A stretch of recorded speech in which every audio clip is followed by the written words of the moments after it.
গেল 23শে জুলাই মাগুরার ছাত্রলীগ নামধারী দুই গ্রুপের সংঘর্ষে গুলিবিদ্ধ অন্তঃসত্ত্বা নাজমার পেটের সন্তানও গুলিবিদ্ধ হওয়ায় তোলপাড় শুরু হয় সারা দেশে। গেল কদিন ধরে ঢাকা মেডিকেল কলেজ হাসপাতালে নিবিড় তত্ত্বাবধানে চিকিৎসা দেওয়া হচ্ছে শিশুটিকে।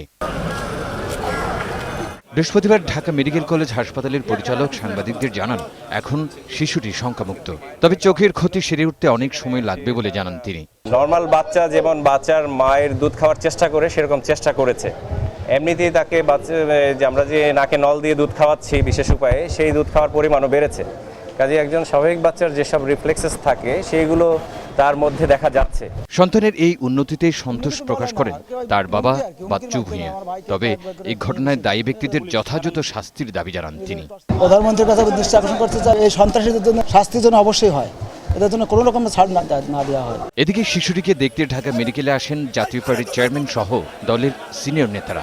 সমাজের নৈতিক অধঃপতন এবং বিচারহীনতার কারণেই এরকম ঘটনা ঘটছে বলে দাবি করেন তিনি। সুবিচার হতো, শাস্তি হতো, ফাঁসি হতো, তাহলে হতো এই অত্যাচার থেকে শিশুরা বাঁচতে পারত।